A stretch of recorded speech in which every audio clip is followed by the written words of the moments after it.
Pesanan atas nama Bernard, 1 cuan preso. Perasaan aku belum pesen deh. Oh, ini bukan buat kamu, Mas. Ini buat Bernard 88. Oh, kopi saya udah jadi ya? Iya, silakan kok. Sorry, saya habis telepon nih. Silakan, Ko. Halo, Ko apa Bernard, kabar? welcome to Sukor Coffee Talk. Thank you for inviting me. Sama-sama. Oke, kalian udah bisa ngobrol-ngobrol dulu ya. Sedangkan aku akan siapin kopi untuk Mas Bernard dulu. Siap. Aku siapin Thank dulu you. ya. Thank Thank you. Bye-bye.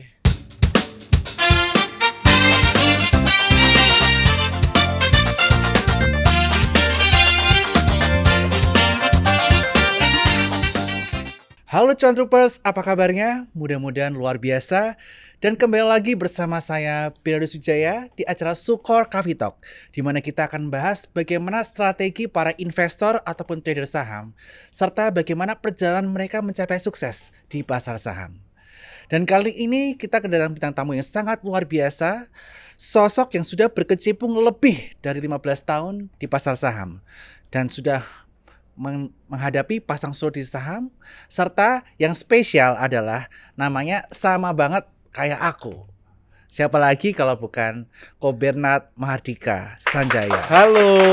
Halo, apa kabar? Thank you banget udah sempetin ngundang saya ke sini dan untuk sharing-sharing bareng Cuan Troopers. Amin, terima kasih Ko Bernard. Thank you untuk undangannya. Mungkin kenalin dulu deh Ko Bernard, gimana pengalaman Ko Bernard selama 15 tahun, dan tentu saja Ko Bernard sekarang punya komunitas apa yang lagi rame banget dan aku juga follow deh di WhatsApp. Oke, jadi buat teman-teman sekalian, Cuan Troopers terutama, kenalin nama saya Bernard. Kebetulan saya itu di pasar modal dari saya umur 18 tahun. Ya. Jadi dari saya masih aktif kuliah, memang itu salah satu sarana saya mencari uang jajan tambahan lah waktu itu. Oh, oke. Jadi memang saya terlahir dari keluarga yang di dunia keuangan. Kebetulan orang tua ada di asuransi, sehingga ada kesempatan untuk saya masuk ke dunia keuangan mungkin lebih awal dari teman-teman sepantaran saya pada waktu itu. Ya. Karena pada waktu itu kan asuransi ini nggak seperti saat ini ya. Yang sekarang kan udah masuk sebagai needs. Tapi pada saat itu asuransi itu masih terlihat tabu, terdengar tabu. Ya. Orang masih belum sadar tentang kebutuhan akan asuransi. Jadi singkat cerita, disitulah saya pertama kali mengenal dunia keuangan. Hingga saat ini nggak kerasa udah 16 tahun. Dan sekarang saya punya community saham dengan nama Warga 88. Wow, luar biasa teman-teman sekalian. Tepuk tangan buat Ko Bernard yang memiliki komunitas Warga 88 yang membernya udah ribuan ya Ko Bernard ya hingga saat ini. Kalau untuk follower aktif kita memang udah ribuan, cuma yang memang under Warga 88, terus terang karena saya selektif, kita sekarang di 450-an orang yang aktif trading di dalam. Wow, luar Seperti biasa. itu. Dan mudah-mudahan bisa support Sukor Sekuritas untuk bisa mengedukasi. As always, karena seperti yang Cuan Troopers tahu, Sukor Sekuritas adalah salah satu partner dari Warga 88. Weh, thank you. Thank Tepuk you tangan banget buat udah Warga 88 dan Ko Bernard yang udah bekerja sama dengan Sukor. Dan sekarang kita bakal ngomongin sedikit mengenai market nih Ko Bernard. Di kuartal 4, di mana kita melihat ada berbagai sentimen mulai dari perang selain dari Rusia dan Ukraina. Ada perang antara Israel dan juga Hamas. Kemudian kita melihat sektor komoditas-komoditas harganya mulai naik lagi. Dan juga kaitan mengenai inflasi yang tinggi sehingga mengakibatkan kita masih bingung nih, The Fed akan naikin suku bunga lagi atau enggak. Nah, bagaimana view Ko Bernard kaitannya mengenai Q4 2024 ini? Oke, jadi saya sendiri ini punya satu pandangan bahwa rally komoditas yang terkait energi, terutama sektor oil, ini belum price in di market. Oke. Jadi selama ini kan market oil ini kan masih sideways lebar ya Pak ya. Jadi dari 80 sampai 100 ini kan sideways lebar dari awal tahun. Dan di sini kita tahu kenapa kok setiap oil ini mau naik dibawa turun, dibawa turun. Salah satunya adalah intervensi dari Amerika, di mana Amerika mengeluarkan supply oilnya dia untuk menekan harga oil. Tujuannya apa? Supaya harga energi ini tidak melambung tinggi dan menghajar angka inflasi mereka. Oke. Tujuan utamanya itu. Tetapi kita harus juga sadar bahwa oil ini sudah under investment sejak 2017. 6 tahun, Pak. Ya. Itu sudah tidak ada lagi kredit yang mengalir untuk sektor minyak dan batu bara. Dan kalau kita ngomong batu bara, oke lah, hari ini kita keluar modal, kita beli alat berat, besok udah bisa produksi. Tapi minyak nggak demikian. Harus ada eksplorasi, ada eksploitasi panjang. Ya. Dan ini udah under investment 6 tahun, Pak. Oke. Dan menurut saya ini hanya menunggu waktu untuk oil ini naik di atas 100, terlepas dari adanya perang Hamas. Nah, apalagi ada trigger perang, di mana kita tahu perang ini juga melibatkan Iran, Ya. di mana Iran ini memiliki posisi yang cukup strategis dalam logistik oil. Ya. Jadi kalau kita ngomong logistik oil, Iran ini katakanlah berbuat sesuatu yang sehingga mengacaukan supply oil, saya yakin oil sih 120 tembus, Pak. Tembus. Yes. Lalu bagaimana kaitan mengenai electric vehicle yang udah digembar-gemborkan di berbagai negara sebagai pengganti dari minyak bumi atau oil? Oke, kalau saya pribadi sih melihat ketergantungan kita terhadap energi konvensional ini tidak gampang untuk dialihkan.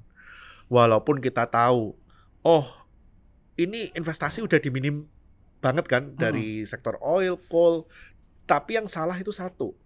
Yang satu dicekek, tapi untuk energi alternatifnya ini tidak ada booster, Pak. Oke. Sehingga yang terjadi apa? Ada gap. Di mana yang satunya udah under investment, tapi yang satunya ini investmentnya kurang. Sehingga ini nggak siap untuk menggantikan energi konvensional.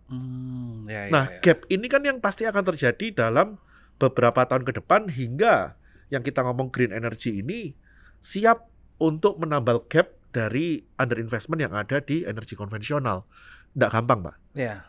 Jadi bagi saya, buat cuan trooper sekalian, jangan kaget kalau melihat komoditas ini harganya akan rally kembali di 2024. Wow, jadi Kobenat sangat bullish di tahun 2024 nanti di sektor komoditas. Yes, exactly. Oke, lalu kaitan mengenai sektor renewable energy yang sempat heboh akibat brand ya. Ya. Kita baru aja Star Energy IPO, kemudian saat itu sangat booming sekali kaitannya Betul. mengenai renewable energy, apalagi carbon credit baru saja diresmikan di Indonesia. Betul. Nah, pandangan Kobenat mengenai sektor renewable energy seperti apa? Oke, saya mungkin punya pandangan yang akan sedikit berbeda dengan pandangan orang pada umumnya. Jadi renewable energy ini tidak akan pernah menggantikan energi konvensional 100%. Kalau kita ngomong, oke lah, kasih waktu, kasih capex untuk renewable energy, mungkin dalam 15 tahun ke depan akan 50-50 antara energi konvensional dan renewable energy. Tapi untuk murni menggantikan dari coal dan minyak bumi, saya rasa itu kita masih terlalu naif untuk menggantikan full seluruhnya ya. Karena apa? Kita harus sadar, yang pertama, beberapa negara ini tidak bisa, tidak memiliki sumber daya renewable energy. Contoh deh, kita ngomong apa? Angin. Tidak semua negara punya wind farming. Even di Indonesia pun hanya di daerah di Sulawesi yang bisa. Untuk solar panel, kita harus tahu solar panel sendiri kan setiap tahun kita punya solar panel efisiensi turun. Sehingga capex lagi, dan intensitas cahaya untuk diserap solar panel mungkin akan efektif di negara tropis, tapi gimana dengan negara 4 musim? Berarti mereka harus memiliki kapasitas penyimpanan baterai yang gede. Benar. Belum lagi kita ngomong panas bumi. Itu kita memang punya advantage. Indonesia punya banyak gunung berapi. Panas bumi bukan masalah bagi kita, tapi kalau kita ngomong negara lain secara geografi yang tidak memiliki resource itu, mau nggak mau kan mereka pasti akan tetap bergantung pada energi konvensional. Seperti itu. Karena untuk mendistribusikan energi katakanlah dari Indonesia menuju katakanlah yang terdekat deh, kita mau lempar ke Australia, itu nggak gampang. Seperti itu. Jadi kita harus siap bahwa renewable energy ini sifatnya akan berdampingan dengan energi konvensional. Seperti itu. Wow, luar biasa. Tepuk tangan buat Kobenat. Jadi kita sangat clear sekali bahwa komoditas ini masih menjadi salah satu sektor kunci di IHSG. Sehingga di Q4 2023 dan tahun 2024 nanti sektor komoditas terutama tadi disebutkan adalah oil ini masih cukup menarik untuk diperhatikan selain kaitannya mengenai renewable energy. Tapi kita udah bahas saham nih, tadi kok aku pengen yang bahas yang nyantai-nyantai aja nih. Oke. Buat para cuan troopers. Siap. Nah, tadi kita sempat ngobrol nih di belakang layar. Kalau Ko Bernard sebelum terjun ke dunia pasar modal pernah kerja di bidang asuransi. Betul. Gimana rasanya jadi agent insurance? Karena waktu itu tentu saja stigma kaitannya mengenai agen asuransi masih sangat negatif Waduh, pada waktu itu. Betul nggak? Gimana? itu kita setiap nawarin asuransi, respon orang itu apa? Kalau kita nawarin asuransi jiwa, kita nawarin UP, wah lu doain gua cepet mati ya. Kalau kita tawarin asuransi kesehatan, orang selalu merasa, enggak kok, aku sehat kok, kamu doain aku sakit sih. Kita punya duit udah cukup kok buat cover kita punya kesehatan kalau kita mau ke rumah sakit. Orang lebih banyak merasa nggak ada needs terhadap asuransi, dan kita sebagai agen asuransi itu seperti menawarkan sesuatu hal yang tabu. Iya. Seolah-olah kita ini membawa barang yang penuh dengan tipu daya untuk dibeli. Jadi dari situ saya belajar banyak tentang penerimaan terhadap penolakan. Penerimaan terhadap penolakan. Ya, jadi istilahnya apa ya? Jualan paling susah itu jadi agen asuransi karena apa? Yang kita jual itu hanya selembar kertas, nama dan servis kita. Ya. Kita nggak jual produk konkret yang kelihatan, kayak kita misalkan jual cake, kita jual coffee, ini kan produk konkret yang kelihatan, Betul. yang secara jelas kita bisa tahu kualitasnya. Dan asuransi ini adalah bisnis yang unik, di mana kita biasanya menawarkan dikala orang nggak butuh, Betul. dan dikala orang butuh kita nggak bisa jual. Agree. Jadi ini adalah satu bisnis yang unik, di mana kita bisa menimbulkan perasaan sadar bahwa saya butuh barang ini walaupun tidak untuk sekarang. Jadi kita selalu belajar untuk mencoba mendalami klien kita untuk tahu kira-kira saya bisa menjual dari sudut pandang yang mana sih ke dia. Seperti Oke. itu. Jadi melatih skill-skillnya Ko Bernard, Betul. kemudian persistensi, konsistensi, dan nggak takut sama penolakan ya Ko Bernard ya? Udah kebal. Udah kebal. That's why warga 88 cukup banyak yang sukses ya di sini ya, karena kebal terhadap penolakan dan juga komen-komen. Betul. Di Jadi Instagram. ya kita nggak boleh bermental strawberry lah. Ditolak dikit mental breakdown. Kita jualan nggak laku dikit langsung maunya healing, merasa under pressure. Nggak bisa kayak gitu. Karena bagaimanapun di dunia nyata ya setiap hari kita menghadapi hal itu. Ya. Kayak gitu. Nah, tadi dari asuransi kok akhirnya tiba-tiba bisa ke pasar saham nih, gimana ceritanya?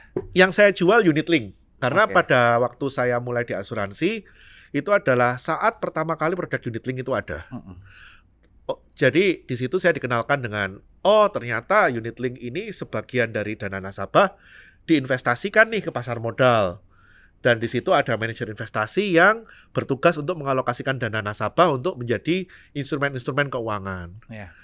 Belajar jualan unit link, kenal yang namanya pasar modal, di situ saya mulai ada perasaan ingin tahu kalau seorang manajer investasi ini bisa untuk mengelola uang nasabah segitu besar, masa sih saya nggak bisa dalam skala kecil mengelola uang saya sendiri ke pasar modal. Oke. Jadi dari rasa ingin tahu, rasa penasaran, akhirnya saya memutuskan, oke lah, saya udah jualan asuransi, ada modal, ada duit, saya coba untuk masuk ke pasar modal di tahun 2007. Wow, tetapi ketika masuk 2007 ternyata di tahun 2008 ada crash ya, ada subprime Yes, mortgage. exactly. Jadi itu kasarannya ya, kalau boleh bilang 2007 itu kayak mungkin kalau sobat-sobat cuan troopers ngerasain 2020, that's exactly the same I feel that time. Kita beli saham apapun susah rugi, Iya. bukan susah untung ya, susah rugi. Kita mau cap-cip-cup kembang kuncup beli apapun untung gitu kan, apalagi yang kaitannya sama batu bara gitu kan. Iya. Dan tentunya waktu itu semua investor pasar modal pasti punya yang namanya Bumi Resources. Wah, ya. Itu superstar. Nggak pernah turun, harganya bullish keras, nggak pernah koreksi major, dan selalu bikin higher high. Dan pada waktu itu sangat liquid dan market cap-nya boleh dibilang nggak kalah sama BCA. Sempat terbesar kan bahkan waktu itu Bumi Resources. Sempat terbesar mengalahkan BCA. Luar biasa. Jadi istilahnya kalau di pasar modal saat itu, lu nggak tahu Bumi Resources berarti lu bukan anak market. Seperti itu. Jadi ya memang di situ saya belajar bahwa saham itu ada cycle. Semua yang saya rasakan manis indah di 2007 itu ternyata sekejap di 2008 nggak butuh waktu sebulan untuk menghabiskan 80% portofolio saya. Gila, 80% kok. Yes. Wah, luar biasa. Jadi dulu ARB simetris, nggak ada dibatasin 7%, paling mentok bursanya disuspend, kalau dia minus 5%, dalam sehari dia minus 5% 2 kali ke suspend, maka dia akan disuspend sehari full. Sampai minus 10% sempat disuspend full. Itu saya alami, kalau saya nggak salah ingat ya, ada satu momen ketika IHSG, bursa efek kita, jam 10:30 udah suspend, udah tutup. Ya. Jadi itu adalah momen yang menurut saya, wah ini pengalaman yang very precious ya. Jadi kita itu kan bisa learning by doing dengan pengalaman bagus atau pengalaman buruk. Ya. Ya kalau kita udah keluar duit mahal untuk pengalaman buruknya ya kita harus belajar banyak gitu kan. Ya. Jangan sampai udah keluar duit tetap nggak pinter-pinter gitu kan. Agree. Jadi itu yang saya alami di 2008. Jadi totally unprepared. Saya nggak tahu yang namanya krisis apa. Saya nggak tahu namanya money management. Saya taunya pokoknya beli saham yang lagi bullish dan berharap tetap untung. Begitu shit happen, begitu market mengalami krisis global, saya nggak kenal yang namanya cut loss. Saya nggak kenal yang namanya manajemen resiko. Itu yang membuat saya akhirnya rugi dalam hingga floating loss 80%. Gila. Seperti itu. Nah, akhirnya kenapa Koberat ini nggak kapok di pasar saham dan tetap berjuang hingga akhirnya menjadi seorang investor yang sukses dan juga mengedukasi ribuan orang di Indonesia? Oke, jadi sebetulnya saya sendiri ini merasa di era saya belajar, saya itu memiliki barrier. Karena apa? Kita mau cari mentor mahal. Kita mau cari buku susah. Even that time kita mau cari laporan keuangan aja nggak seperti sekarang, tinggal buka website semua bisa di-download dengan gampang. Ya. Untuk rasio-rasio keuangan, that time kita harus hitung sendiri. Kalau sekarang kita buka website apapun, rasio keuangan semua tersajikan dengan instan. Iya, benar. Motivasi saya simple. Kalau orang lain bisa sukses, saya harus bisa. Iya. Kalau orang lain dengan bekal yang sama-sama terbatas, sama-sama makan nasi bisa sukses, masa saya nggak bisa? Agree. Dan ketika saya udah bisa melihat flashback ke masa lalu saya di mana saya itu sangat susah untuk belajar secara otodidak di market, saya jadi terpanggil untuk menjadi seorang edukator bagi teman-teman sekalian untuk lebih gampang memahami pasar modal. Ya. Menjadi mentor yang bisa mengarahkan para cuan troopers terutama untuk bisa mengarungi pasar modal. Ya, benar. Seperti itu. Luar biasa banget Ko Bernard. Jadi supaya dari pengalaman Ko Bernard, knowledge Ko Bernard, skill Ko Bernard bisa dipelajari oleh orang lain ya. Betul. Dan betul. waktu itu ketika saya gathering ke Bali ya, banyak warga 88 juga ternyata di sana. Dan mereka memberikan testimoni sangat positif menjadi warga 88. Wah, ikut Ko Bernard aja. Terima kasih. Jurnalnya luar biasa. Wah, jadi jangan lupa Terima buat kasih. teman-teman follow Ko Bernard 88 atau buka rekening Sukor under Bernard 88 kalau pengen tahu lebih detail mengenai. Pokoknya jangan lupa Bernard 88 dan Sukor ini udah lama kerjasama. Jadi kalau mau buka warga 88 ya salah satu pintu masuknya Sukor Sekuritas. Yes, thank you. Nah, Ko Bernard, banyak orang zaman sekarang yang penasaran nih sama trading for living. Oke. Nah, bagaimana pandangan Ko Bernard mengenai trading for living? Oke. Bagi saya satu, pasar modal tidak pernah menjanjikan yang namanya cuan instan. Ya. Pasar modal itu bukan seperti kita pelihara tuyul yang setiap saat bisa kasih kita duit di mana kita butuh gitu kan. Benar. Pasar modal itu nggak ada bedanya kalau kita trading for living, nggak ada bedanya dengan kita buka warung. Oke. Bayangkan Pak Bernard, kalau Bapak buka warung, Bapak punya barang, Bapak kulaan, tiba-tiba barang itu out of date, katakanlah toko baju, Iya. barang itu out of date. Yang Bapak lakukan apa? Pasti diskon dong. Diskon ya. Karena apa? Bapak punya modal di toko baju itu nggak mungkin dong tiap saat, waduh out of date, tapi aku nggak mau jual rugi. Ya udah biarinlah, suatu saat pasti ada yang beli. Aku injek lagi modal. Injek lagi modal. Enggak lah. Enggak dong. Enggak. Kita punya modal 10.000, ya gimana caranya dari 10.000 ini bisa jadi 100.000.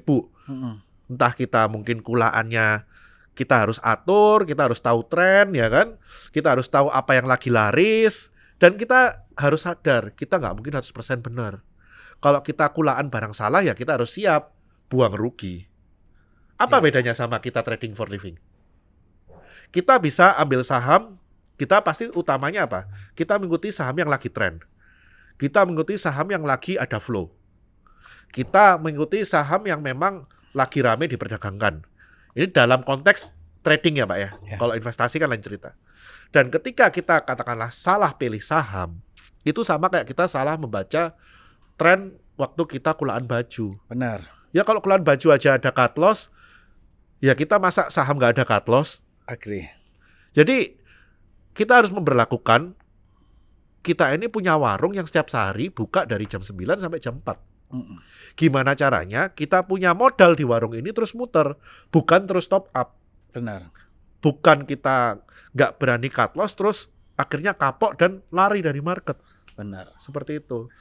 Jadi bagi saya intinya kamu siap untung kamu harus siap rugi. Oke, jadi intinya di saham itu kita harus punya mental siap rugi juga ya. Betul. Jangan cuma mau untungnya doang.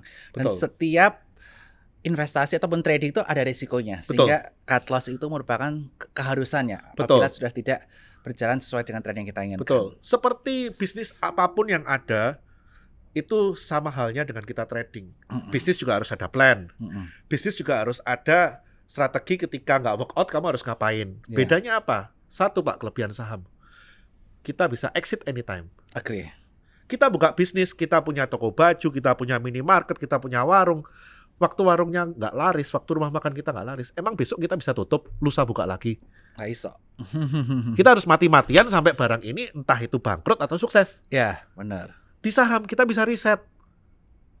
Nggak work out, ya udah. Trading plan lu gimana? Buang-buang. Hari ini kita buang, stop loss. Besok lembaran baru, kita cari lagi. Agree. Kayak gitu. Wah, menginspirasi Ko Bernard. Tepuk tangan buat Ko Bernard ya, buat motivasi yang sangat luar biasa. Halo Ko Bernard dan Mas Halo. Bernard. Halo. Kebetulan namanya sama ya. Sama nih nama kita nih. Oke, biar makin seru nih ngobrolnya, kita mau main games tebak gambar. Oke. Jadi aku jelasin rules-nya dulu ya. Pertama, pada prompter akan muncul gambar logo emiten yang terdaftar di BI. Nah, Mas Bernard dan Ko Bernard harus menebak kode sahamnya, bukan nama emitennya.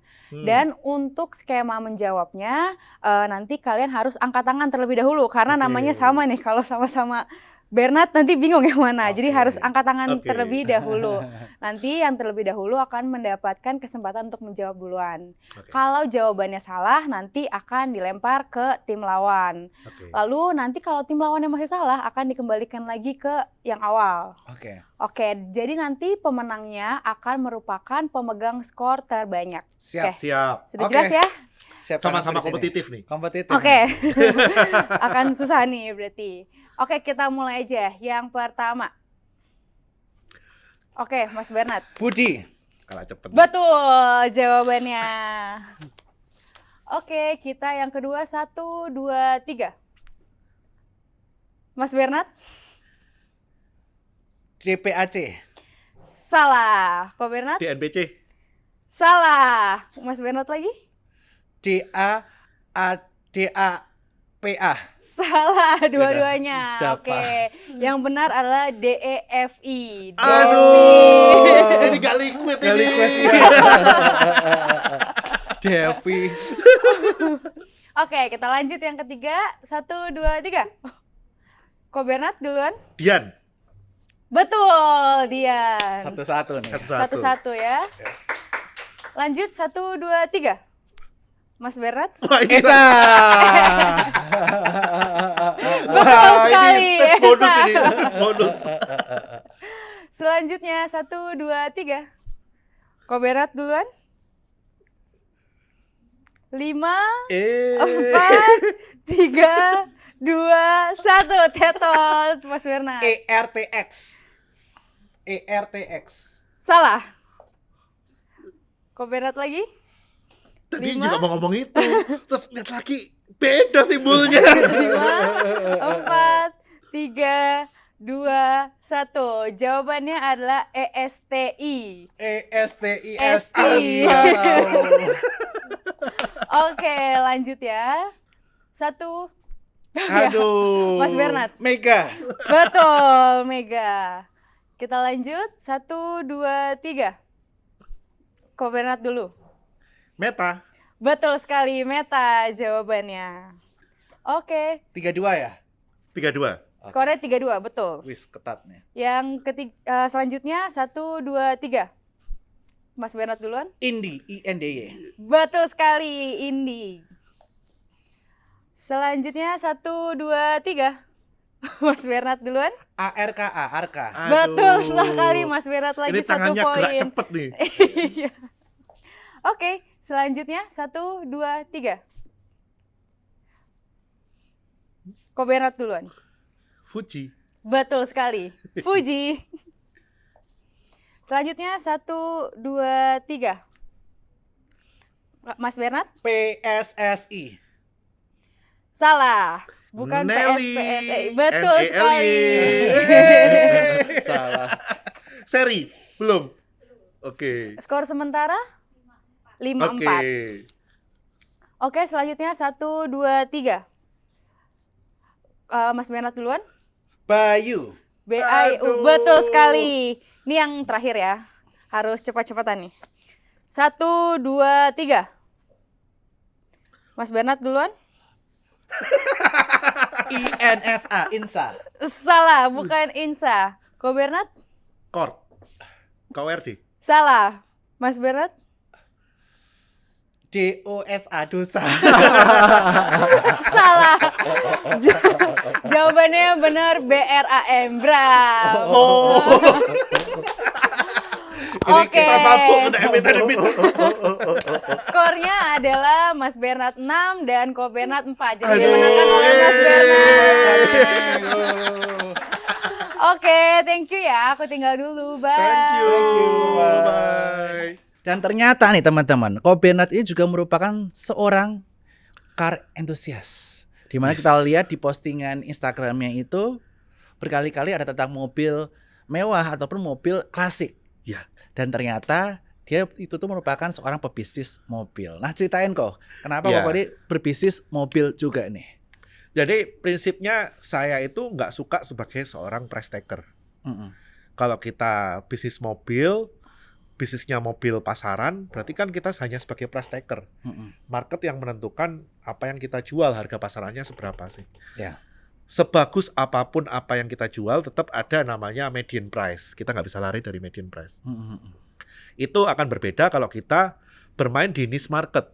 Kita bermain di mobil-mobil yang unik, klasik, yang memang marketnya segmented untuk orang-orang yang bisa mengapresiasi kondisi dan kelangkaan dari kendaraan tersebut. Oh. Jadi saya bukan price taker, saya price setter di situ. Wow, luar biasa ya. Betul. Kenapa bisa kepikiran bisnis mobil klasik tadi itu tuh? Berawal dari hobi. Oke. Saya paling ingat satu pesan dari mama saya.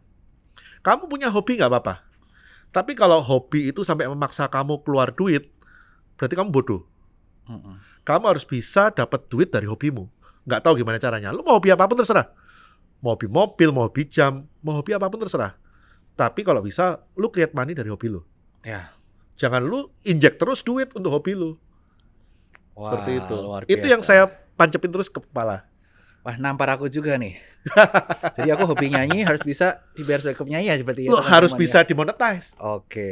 Harus bisa dimonetize. Jadi content creator harus bisa Nah, dibayar sebagai content creator. Wah, luar biasa. Thank you inspirasi ya Ko Bernard. kita harus bisa memonetize apa yang jadi kesenangan kita. Mungkin sometimes kita nggak work with our passion. Kadang kita nggak punya pilihan untuk bekerja sesuai dengan passion kita.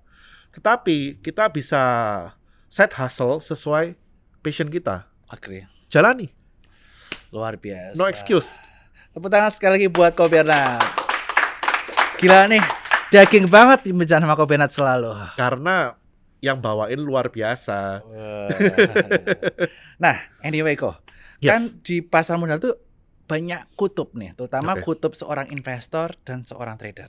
Oke. Dan kadang-kadang ini mereka tuh saling bergesekan satu Oke. sama lain. Kalau Ko Bernard sendiri lebih suka disebut sebagai investor atau sebagai seorang trader?